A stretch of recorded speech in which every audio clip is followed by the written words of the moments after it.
사망 권세를 다 깨뜨리고 부활하신 날을 기념하는 부활절입니다. 어떻게 보면 기독교 절기에서 가장 최고의 절기를 꼽으라고 한다면 부활절 꼽는 것이 지극히 당연하죠. 그런데 2020년 부활절은 그렇게 많은 사람들이 감격과 감동 속에서 이렇게 드려지는 부활절이 아닌 것 같습니다. 코로나 바이러스 때문에 많은 우리 성도님들이 이 자리에 함께하지 못하고 물론 이제 온라인으로 예배를 드리고 있습니다만은, 그런데다가 또 오늘 날씨까지도 비가 추적추적 오니까 왠지 마음이 막 기쁨으로 뭐 이렇게 있기보다는 마음이 이렇게 조금 센서티브하게 좀 가라앉는 듯한 그런 느낌이 없지 않아 있습니다. 그럼에도 불구하고 우리 가운데 부활의 영으로 함께 계시는 주님으로 인해서 이런 환경과 상황을 다 뛰어넘어서 기쁨으로 가득한 한 날이 되기를 주님의 이름으로 축원합니다. 제가 보는 글 중에 이제 좋은 생각이라고 하는 글이 있어요. 책이 있는데 거기에 남혜선이라고 하는 한 자매가 쓴 글을 제가 보았습니다. 이 친구는 대학생이에요. 여학생인데 가정 형편이 조금 어려워서 다니던 학교를 잠시 쉬고 휴학을 하고 등록금 마련을 위해서 이제 회사에 취직을 1년 동안 하게 되는데 그 회사가 카드 회사입니다. 그런데 이제 그 카드 회사에서 전화 상담하는 그런 일을 하게 된 거예요. 그런데 이제 뭐 늘 이렇게 계속 출근해서 전화로 계속 말을 하는 것, 계속 쉬지 않고 말을 하는 것도 굉장히 힘든 일이잖아요. 그런데 더 힘든 일은 뭐냐면 가끔 가다가 이 고객 중에 폭언을 하는 그런 고객들이 있다는 겁니다. 거친 말을 하기도 하고 바로 반말로 그냥 얘기를 시작을 해서 심한 경우에는 막 욕설까지도 퍼붓는 그런 전 고객들이 있는 겁니다. 그런 고객들하고 한번 전화 상담을 하고 나면 진이 다 빠지고 화가 나기도 하고 억울하기도 하고 내가 아무것도 모르는 사람에게, 얼굴도 모르는 사람에게 내가 왜 이렇게 욕을 얻어먹어야 되나 등등 해가지고 굉장히 기분이 안 좋아지고 감정이 상해지는 겁니다. 그런데 꼭 그런 일들이 있는 거예요. 그러던 어느 날, 그날도 역시 그런 진상 고객을 만나가지고 마음이 굉장히 울적하고 우울했었다는 거예요. 그래서 이제 회사를 퇴근하고 나오는 길에 회사 앞에 포장마차가 있는데 뭐 오뎅, 떡볶이, 순대 이런 거 파는데 뭐 마음도 그렇고 또 배도 조금 출출한 것 같고 그래서 가끔가다 한 번씩 들리는 그 포장마차에 들어가게 됐습니다. 들어가서 이제 음식을 주문하고 앉았는데 옆에 어떤 손님이 계속 먹으면서 뭐 안 좋은 소리를 그렇게 주인에게 하는 거였어요. 그 얘기의 내용인즉 간단한 거예요.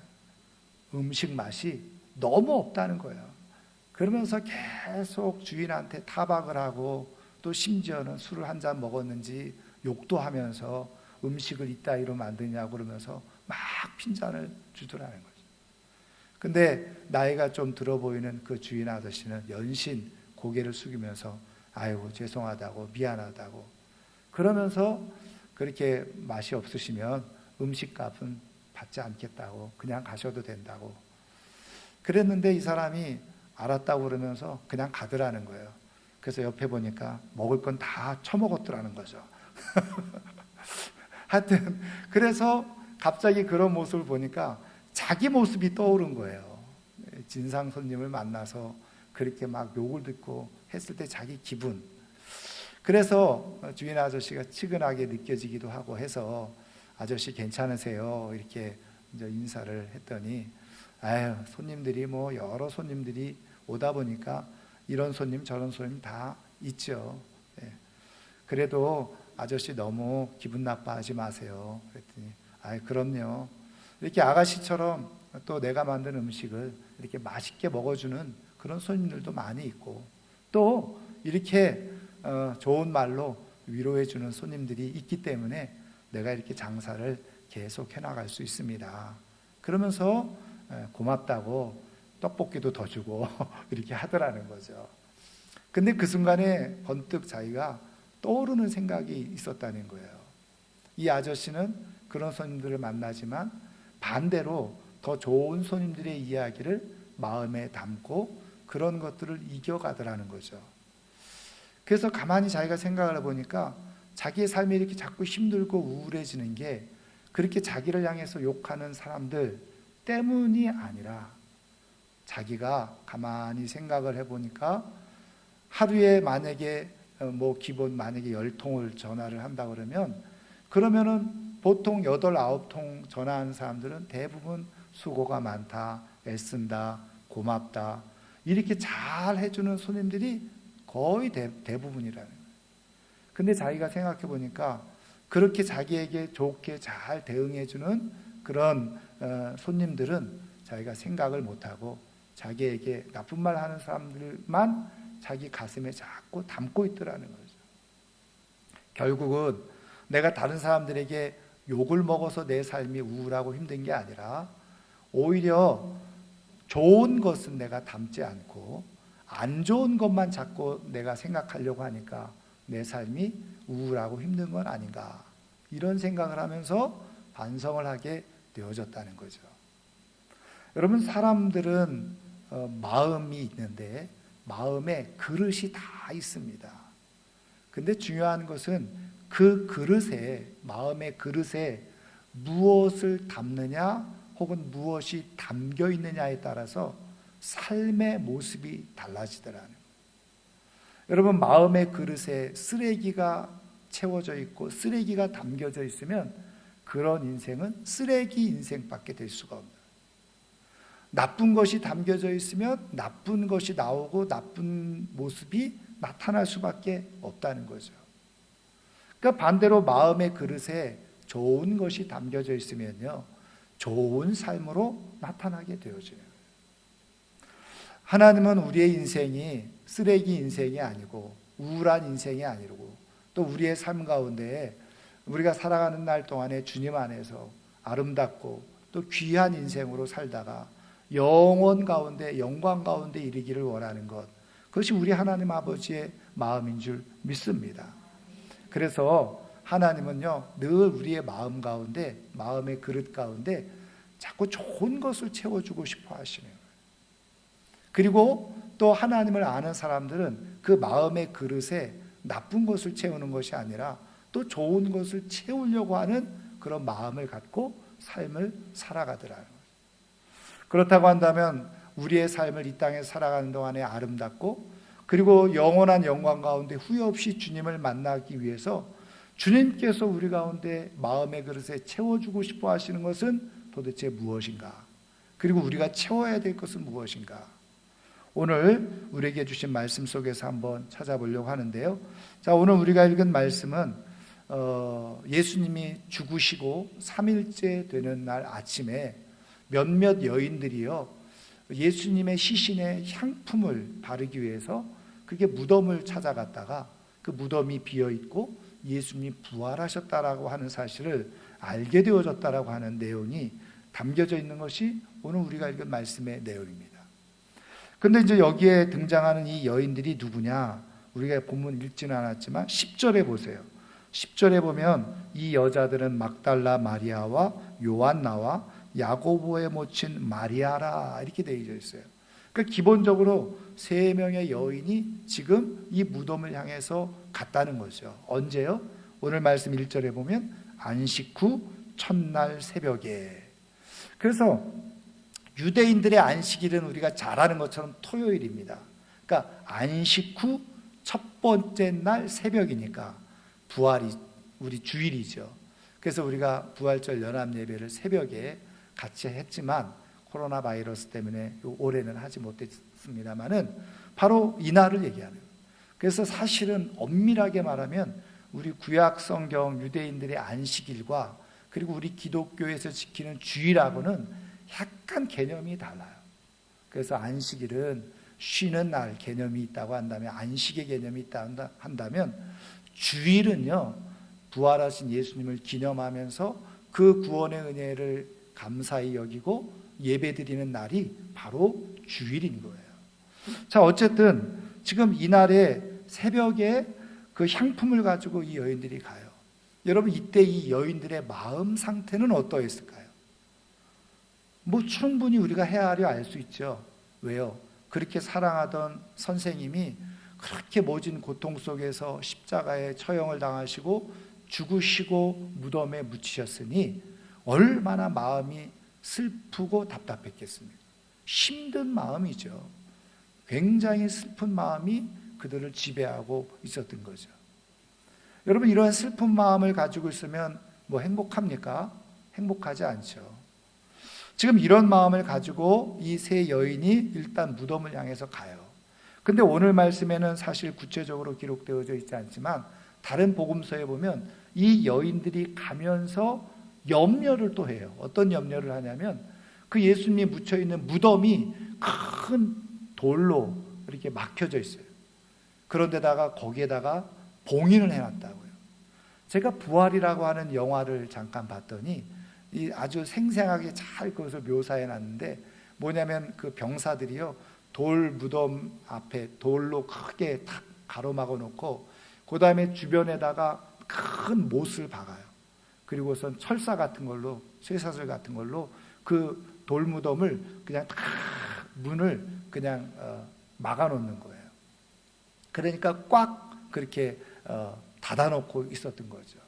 그러니까 그것을 풀으려고 해도 풀 수도 없고 병사들도 지키고 있었고 여성들의 힘으로 그 큰 그 무덤의 그 돌을 어떻게 옮기나 그런 고민을 하면서 갔다는 거예요. 그러니까 그것도 고민이고 그것도 걱정이죠. 이 향품을 가져가긴 가져가지만 어떻게 그 무덤 안으로 들어갈 수 있나, 이것도 큰 스트레스였던 거예요. 그러면서 고민하면서 가는 거예요. 그런데 웬일입니까? 오늘 우리가 말씀에서 나와 있는 것처럼 돌문이 열려져 있었던 거예요. 그래서 그 앞에 들어가 봤더니 바로 예수님의 시신이 없는 겁니다. 그래서 오늘 말씀 4절에 보면 이로 인하여 근심할 때에 얼마나 당황했겠어요? 그리고 얼마나 두려웠겠습니까? 그러니까 이 여인들이 가지고 있었던 이 마음 상태, 감정 상태, 슬픔이 있었죠. 근심이 있었죠. 걱정이 있었죠. 예수님의 시체까지도 사라져 버렸으니까 깜짝 놀라서 당황스럽고 두려움이 생겼죠. 여러분, 이런 마음 상태, 마음의 그릇에 슬픔, 근심, 걱정, 염려 이런 것들이 가득 채워져 있다고 한다면 그것이 그대로 삶에 나타나죠. 그러면 그 삶은 어떻게 해요? 우울한 삶이 될 수밖에 없는 겁니다. 힘든 삶이 될 수밖에 없는 거죠. 하나도 기쁨이 없는 그런 삶이 될 수밖에 없는 거예요. 그런데 우리가 성경을 읽어보면 이 여인들이 나중에 어떻게 바뀌어지게 됩니까? 이 여인들이 정말 어떤 박해와 핍박 속에서도 기쁨을 가지고 하나님 앞에 예배하고 기쁨을 가지고 하나님을 전하는, 그리고 예수님을 전하는 그런 초대교회의 위대한 믿음의 여성들이 되어졌다는 것을 우리는 너무나도 잘 알고 있잖아요. 여러분, 어떻게 이렇게 바뀌어지고 변화가 되어질 수 있었던 겁니까? 이유는 한 가지죠. 죽음을 깨뜨리고 부활하신 주님을 믿고 그 주님을 경험했다는 거예요. 그것이 그렇게 슬픔과 근심과 염려와 걱정 속에서 꽉 눌려 있었던 이 여인들의 삶에 놀라운 능력으로 나타나게 되어진 거죠. 삶이 바뀌어지게 되어진 거예요. 여러분, 부활하신 예수님을 믿고 부활하신 예수님을 직접 경험하는 사람들은요, 반드시 이러한 삶의 놀라운 변화가 일어나는 줄 믿으시기를 주님의 이름으로 축원합니다. 그 마음의 그릇에 슬픔, 고통, 아픔, 염려, 걱정 이런 것으로 자꾸 채워지지 않아요. 이 부활하신 예수님을 만나고 경험한 사람들, 그런 사람들에는요, 그 마음의 그릇에 뭔가 귀한 것이 담겨지게 되어져요. 그래서 그것으로 인해서 삶이 바뀌어지게 되어지고 정말 하나님께서 이끄시는 아름다운 삶에 영광으로 채워지는 그런 역사가 일어나게 되어져요. 그러면 도대체 이 여인들에게는 어떻게 이런 부활의 그런 경험을 할 수 있었느냐는 거죠. 예수님의 부활을 어떻게 경험할 수 있었느냐. 오늘 세 가지만 간단하게 말씀을 드리면, 첫 번째가요, 여러분 4절 말씀 보세요. 4절. 이로 인하여 근심할 때 문득 찬란한 옷을 입은 두 사람이 곁에 섰는지라 그랬죠. 5절에 여자들이 두려워 얼굴을 땅에 대니 두 사람이 이르되 어찌하여 살아있는 자를 죽은 자 가운데서 찾느냐. 천사들이 나타난 거죠. 그리고 천사들이 예수님이 부활하셨다는 것을 전해주고 있는 겁니다. 그래서 우리가 부활의 능력과 경험을 가지고 우리의 삶을 새롭게 그리고 온전하게 살아갈 수 있는 중요한 비밀, 그러면 그 부활의 그 능력과 은혜를 우리가 어떻게 경험할 수 있느냐? 첫 번째가 뭐냐? 부활에 대해서 듣는 겁니다. 부활에 대한 증거, 그것을 내가 직접 듣는 것이에요. 이 여인들이 제일 먼저 예수님의 시신은 없어졌고 천사들이 나타나서 예수님이 부활하셨다라고 살아나셨느니라 그리고 알려준 거예요. 여러분, 부활이라고 하는 것, 죽은 사람이 다시 살아났다고 하는 것은 비현실적인 얘기죠. 그것을 우리는 초자연적인 이야기 그리고 비과학적이라고 이야기를 합니다. 여러분, 우리들은 이성으로 과학 그리고 이성의 지배를 받아요. 그러다 보니까 우리 과학적으로 이해가 되어지지 않으면 잘 인정하지 않으려고 믿으려고 하지 않고 믿어지지도 않는 그런 모습 가운데 우리는 살아가고 있잖아요. 그러니까 죽은 예수님이 부활하셨다, 그것을요 믿을 길이 없는 거예요. 왜? 지금 우리가 가지고 있는 이성과 과학적인 사고방식으로는 부활이 절대로 증명될 수 있는 게 아니기 때문에요. 그러다 보니까 들어도 사실은 잘 믿지 못하는 허무맹랑한 이야기처럼 그냥 치부해버리는 경우가 많이 있어요. 자, 그러다 보니까 허무맹랑한 이야기처럼 치부해버리니까 어떻게 해요? 그 부활로 인해서 우리에게 주어질 그런 그 놀라운 능력들을 우리 경험하면서 살아갈 수가 없는 거죠. 여러분, 교회를 다니면서요 이렇게 부활에 대해서 끊임없이 듣는데 나는 왜 부활의 능력이 경험되지 못할까? 나는 왜 정말 주님이 부활하셔서 역사하시고 내 삶 가운데 함께하고 계시는 것을 나는 왜 깨닫지 못하고 있을까? 듣기는 들었는데 뭐예요? 믿지를 못하는 거예요. 그럼에도 불구하고 어쨌든 중요한 건 뭐냐? 어쨌든 부활 그리고 복음에 대해서 듣는 것이 시작이라는 거예요. 그래서 로마서 10장 17절 그러므로 믿음은 들음에서 나며 그랬잖아요. 그러니까 우리가 믿음을 갖는 데 있어서 가장 중요한 출발이 뭐냐? 듣는 거라는 거예요. 여러분, 복음의 능력을 경험하기를 원하시고 정말 부활의 큰 능력과 그리고 역사를 내 삶 속에서 체험하면서 살아가기를 원한다면요, 복음에 대해서 그리고 부활의 복음을 계속 듣는 것이 필요하다는 거예요. 왜요? 들을 때에 어떤 일이 일어나느냐? 하나님이 택한 사람들에게는요 그 부활을 듣고 복음을 듣잖아요. 그랬을 때 하나님의 영이신 성령께서 함께 역사하세요. 근데 그 역사하실 때에 그 듣는 것이 내 영혼 속에 깊이 들어와서 무엇이 되어지느냐? 바로 믿음의 씨앗이 돼요. 씨앗이 심겨지는 거예요. 내가 복음을 듣고 그 부활에 대한 내용을 듣게 되어질 때 하나님이 택한 사람에게 성령님이 함께 하시는데 그것이 믿음의 씨앗으로 심겨져요. 그런데 계속 말씀을 그 이후로 듣잖아요. 그런데 그게 무엇이 되느냐? 마치 그 땅에 심겨진 씨앗에 그 물을 자꾸 주는 것처럼 하나님의 말씀이 자꾸 들려지면 들려질수록 그 믿음의 씨앗이 싹을 틔워요. 그리고 줄기가 나오고 거기서 열매가 맺혀지게 되어져요. 그래서 성경은 믿음의 시작이 어디냐? 바로 듣는 데서부터 있다. 오늘 천사들이 아무것도 몰랐던 이 여인들에게 예수님이 다시 살아나셨느니라 말씀한 거예요. 그거를 듣는 거예요. 여러분, 그래서 하나님의 말씀을 잘 들을 수 있기를 주님의 이름으로 축원합니다. 여러분, 진짜 부활의 능력을 경험하기를 원하면 부활의 말씀 그리고 부활의 복음을 끊임없이 듣는 것이 중요해요.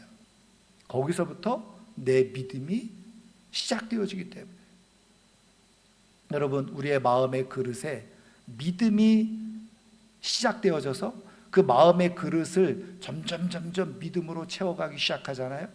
그때 다른 슬픔, 걱정, 염려 이런 것이 잠깐 던져지다가도요, 내 마음의 그릇 안에 믿음이 가득 채워져 있으면 그런 것들은 다 튕겨져 나가는 거예요. 근데 그럴 때 하나님의 능력의 역사들이 깨달아지고 믿어지고 경험되어지는 역사가 일어나게 되어져요. 여러분, 부활의 능력을 경험하기를 원하십니까? 부활의 능력으로 삶을 살아가기를 원하십니까?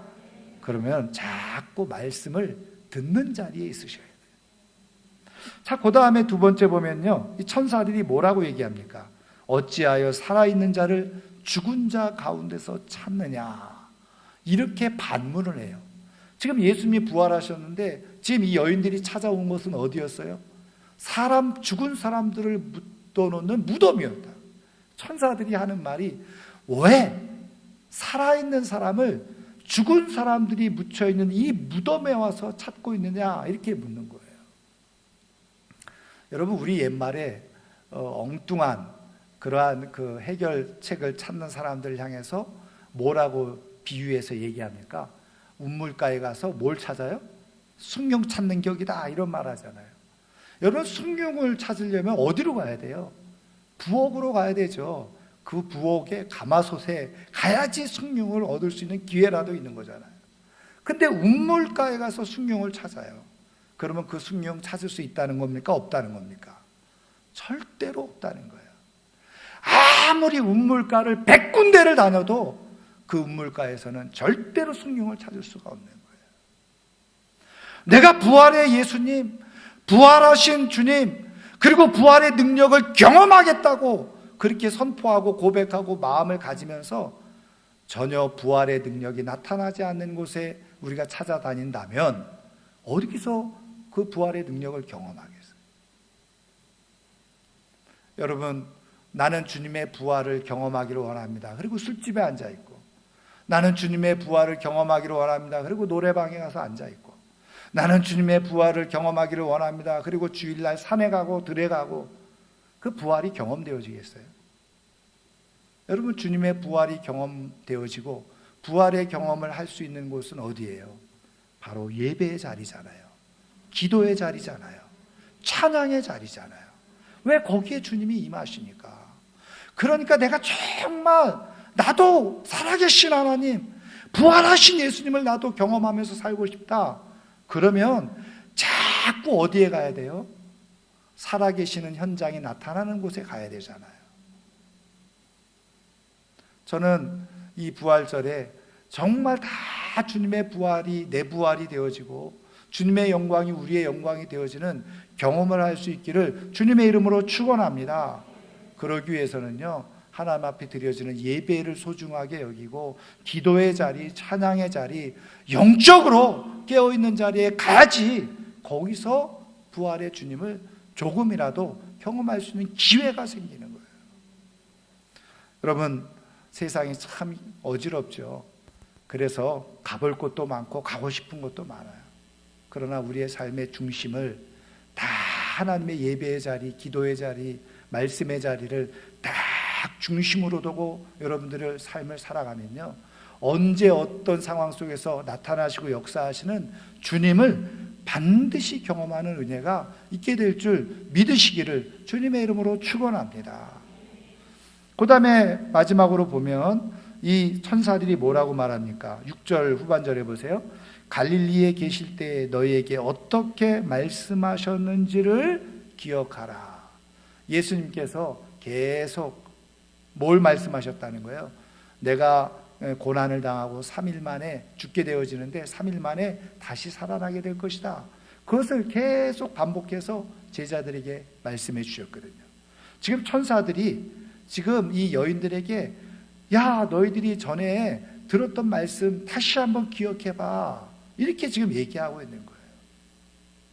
여러분, 부활의 능력을 경험하고 부활하신 주님을 경험하는 비결은 어디에 있는지 아세요? 이미 기록되어져 있는 하나님의 말씀, 그것을 내가 깊이 기억하는 거예요. 다시 되새기는 거예요. 거기서 부활의 주님을 우리는 만날 수 있고 경험할 수 있게 되어져요. 여러분, 우리가 창세기에서부터 요한계시록 성경 66권이 있습니다. 이 66권을 틀에다가 넣고 쫙 짜면은 엑기스가 뭐로 나온다 그랬어요? 예수 그리스도로 나옵니다. 예수 그리스도가, 신구약 성경의 주인공은 바로 예수님이세요. 그러니까 예수님으로 가득 찬 말씀이라는 거죠. 하나님으로 가득 찬 말씀이에요. 여러분, 하나님의 살아계심, 예수 그리스도의 부활을 가장 분명하고 정확하고 확실하게 기록해 놓은 책이 어디에 있습니까? 성경밖에는 없어요. 그 이외에 뭐 예수님의 부활에 대한 여러 설교집도 있고 뭐 책들도 있습니다만은 그것은 다 성경을 기반으로 해서 만들어진 책들이잖아요. 진짜 진리의 핵심은 성경에 있다고요. 이미 말씀드린 것처럼 내가 부활하신 주님을 만나려면 부활하신 주님이 계신 곳에 내가 있어야 되잖아요. 그럼 부활하신 주님이 어디에 계시느냐? 말씀 속에 계시다. 그래서 하나님의 영으로 인도함을 받는 사람들은 계속해서 말씀을 묵상하는 거예요. 말씀을 그리고 상고하고 말씀을 계속 읽는 거예요. 왜? 그러면 그 속에서 부활하신 주님, 그 주님이 지금도 살아계셔서 내 삶 가운데 간섭하시고 나타나시고 역사하시는 것을 내가 발견할 수 있고 깨달을 수 있고 느낄 수 있기 때문에.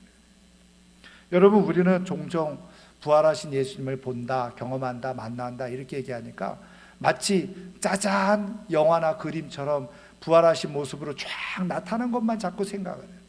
그러다 보니까 어떻게 해요? 진짜 부활하셔서 역사하시는 주님을 우리는 경험하지 못하네요. 여러분, 내가 말씀을 계속해서 묵상하잖아요. 우리의 마음의 그릇에 뭐가 채워지느냐? 믿음이 자꾸 채워져요. 근데 이게 어떤 작용을 하냐면 내 마음의 그릇에 믿음이 쫙 채워지잖아요. 그러면 눈이 열려지기 시작하죠. 귀가 열려지기 시작하는데 그때 지금 내가 현재 살아가고 있는 이 삶의 상황 속에서 살아계신 하나님, 부활하신 주님이 지금 어떻게 나에게 간섭하고 계시고 어떻게 나에게 역사하고 계시는지를 내가 영적으로 보게 되어지고 듣게 되어지고 마음으로 깨달아지는 역사가 일어나는 거예요. 근데 이 마음의 그릇에 믿음이 채워져 있지 않아요. 근데 하나님은 여전히 살아계시고 부활하신 주님은 여전히 살아서 우리 가운데 역사하고 계시고 섭리하고 계시고 간섭하고 계시는데 내가 믿음으로 채워져 있지 않으니까 눈이 열려지지 않죠. 귀가 열려지지 않죠. 영적으로 깨어있지 못하죠. 아무리 하나님이 역사하셔도 듣지를 못하는 거예요. 보지를 못하는 거예요. 눈치를 못 채는 거예요. 그러다 보니까 어떻게 한다고요? 아유, 하나님이 진짜 살아계시나? 정말 예수님이 부활하셨나? 이런 생각만 하고 신앙생활을 하는, 교회만 왔다 갔다 하는 거죠. 그래서 우리 안에 그 마음의 그릇에 믿음을 자꾸 키우기 위해서 필요한 것이 뭐라고요? 말씀을 듣고 내가 말씀을 계속해서 읽고 묵상하고 뿐만 아니라 어떻게 해요? 주님이 부활하신 주님이 나타나서 역사하실 곳에 내가 계속 머물러 있는. 그러면 어떻게 됩니까? 내 안에 믿음이 점점 자라가게. 내 마음의 그릇에 믿음이 자꾸 채워져요. 믿음의 그릇이 채워짐으로 눈이 열리고 귀가 열리고 그리고 영적 감각이 살아나게 되어져요. 그래서 부활하신 주님이 영화나 그림에서 나오는 것처럼 막 이렇게 해서 나타나시는 것이 아니라 내 생각으로, 마음으로, 또 주변에 있는 사람들을 통해서 역사하시는 것을 내가 직접 느끼고 경험하면서 하나님은 살아계시는구나, 정말 주님은 부활하셔서 나와 함께하고 계시는구나 하는 것을 발견하고 깨닫게 되어져요. 저는 이번 부활절에 정말 우리를 위해서 우리의 삶을 아름답게 해주고 싶으셔서 우리의 마음의 그릇에 믿음을 가득 채우시고 그 믿음을 통해서 부활하신 주님을 경험하면서 살게 역사하시는 그 주님의 은혜에 힘입어서 정말 부활의 주님으로 인해서 여러분들의 삶이 큰 위로와 기쁨 속에 소망 속에 살아갈 수 있는 하나님의 사람들 되기를 주님의 이름으로 축원합니다. 이제 말씀을 마치려고 하는데요. 김미영이라고 하는 자매가 있어요. 재미교포인데 글에 이제 소개된 내용은 이런 거예요. 이제 미국에서 자기가 조그만 점포를 이렇게 이제 운영을 하고 있는 어느 날 2012년에 조금 더운 여름날이었던 것 같아요. 자기가 에어컨 바람을 계속 쐬다 보니까 별로 좋지 않은 것 같고 또 가게 환기도 시켜야 될 겸해서 가게 문을 잠깐 열어놓은 겁니다. 근데 가게 문을 잠깐 열어놓은 사이에 카운터, 이 계산하는 데를 잠깐 비켜서서 다른 데 가서 한 뭐 길지도 않아요. 5분 10분 정도 뭔가 다른 일을 한 거예요. 그리고 와서 계산대에 와서 보니까 이게 열려져 있는 거예요. 깜짝 놀라서 보니까 $500를 도둑 맞은 겁니다. 오늘날 환율로 하면 얼마예요? 한 60만 원 되겠죠. 여러분 그게 크다면 크고 작다면 작을 수 있는데 장사가 잘 안 되고 힘겨운 때에 그 60만 원, $500를 도둑 맞았으니까 그것도 5분 10분 상간에 그렇게 되어졌으니까 얼마나 황당하겠어요. 기분이 너무너무 안 좋은 거예요.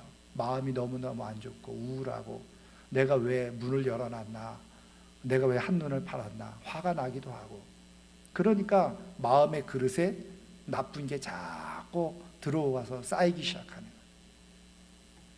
그래서 며칠 동안 그것만 생각하면 머리가 아프고 기분이 나쁘고 우울한 거예요. 손님이 와도 별로 표정이 좋지 않은 거예요. 그게 며칠 지났어요. 며칠 지났는데 한 손님이 왔는데 보니까 같은 교회에 다니는 언니가 온 겁니다.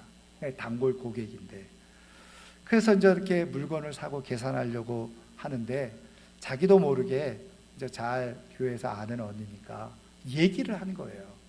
그래서 며칠 전에 이런 일이 있어서 내가 $500를 도둑 맞았다. 그러면서 내가 얼마나 정말 마음이 좋지 안 좋은지 그런 얘기를 한 겁니다. 그랬더니 이 언니가 이렇게 얘기를 하더라는 거. 아이고 미영아, 정말 마음이 많이 힘들었겠네. 나도 몇 년 전에 권총 강도를 당했어. 길을 가다가 권총을 들이대면서 돈 내놓으라고 해서 그때 나 저기 가방에 있던 지갑에 있던 돈 다 털어준 적이 있었는데 그때 정말 죽는 줄 알고 깜짝 놀랐어. 얼마나 무서웠는지 몰라. 근데 하나님께서 도와주셔서 지금 이렇게 살고 있는데 걱정하지 마. 그러는 거예요. 그러면서 어쨌든 미영이 너를 이렇게 계속 다시 볼 수 있게 돼서 참 감사해. 그러는 거예요. 그러면서 가방을 열면서 지갑을 열어서 $500를 주더라는 거예요. 그래서 이게 뭐냐고 했더니 그 도둑 맞은 $500 내가 너한테 줄게. 채워줄게. 그랬더니 언니 아니라고. 내가 그러려고 말한 것도 아니고 내가 왜 언니 돈을 받냐고 그래서 한사코 거절을 하는데 아니야. 내가 며칠 전에 돈이 $500가 생겼는데 하나님이 이걸 나에게 왜 주셨지? 기도하고 있었어. 근데 오늘 내가 너의 얘기를 들으니까 너에게 주라고 이 돈을 나에게 맡기신 것 같아. 내가 너한테 이렇게 도와줄 수 있어서 기쁘고 나는 하나님의 축복의 통로로 쓰임받고 있어서 나는 행복하고 그리고 너는 이 돈을 받고 혹시 너처럼 누군가가 도움이 필요하고 위로가 필요한 사람들에게 너도 그대로 흘러보내면 돼. 근데 그 돈을 받으면서 그 돈이 귀하죠. 근데 돈을 받아서가 아니라 그 말을 이렇게 들으면서 이분이 깨달은 게 있는 거예요. 하나님은 자기를 버리지 아니하시고 지금도 부활하셔서 여전히 나와 함께하고 계시는구나. 그거를 그 순간에 느끼게 되고 깨닫게 되고 발견하게 되어진 거예요. 주님은 나를 외롭게 혼자 두지 아니하시고 이 언니를 통해서 찾아오셔서 나에게 갚아주시고 채워주시고 그리고 나와 함께하고 있다는 것을 보여주고 계시는구나. 사랑하는 성도 여러분, 주님은 부활하셔서 살아 역사하고 계시는 줄 믿으시기를 주님의 이름으로 축원합니다. 그래서 그 주님이요, 내가 마음의 그릇에 믿음으로 가득 채워져 있잖아요. 그러면 보여요. 느껴지게 되고, 삶의 모든 순간에 생각으로, 또 마음의 깨달음으로, 또 주변 사람들의 손길을 통해서, 환경을 통해서 주님이 나와 함께하고 계시는구나, 정말 주님이 부활하셔서 살아계시네, 그런 것들이 깊이 느껴지게 되어요. 그런 삶을 살아가는 사람들은 어떻게 해요? 삶을 외롭게 살아가지 않아요. 그리고 세상에 흔들리면서 살아가지 않죠. 그런 사람들은 정말 기쁨으로 살아갈 뿐만 아니라 하나님 주시는 영원 가운데 영광에 참여하는 역사가 일어나게 되어지는 거예요.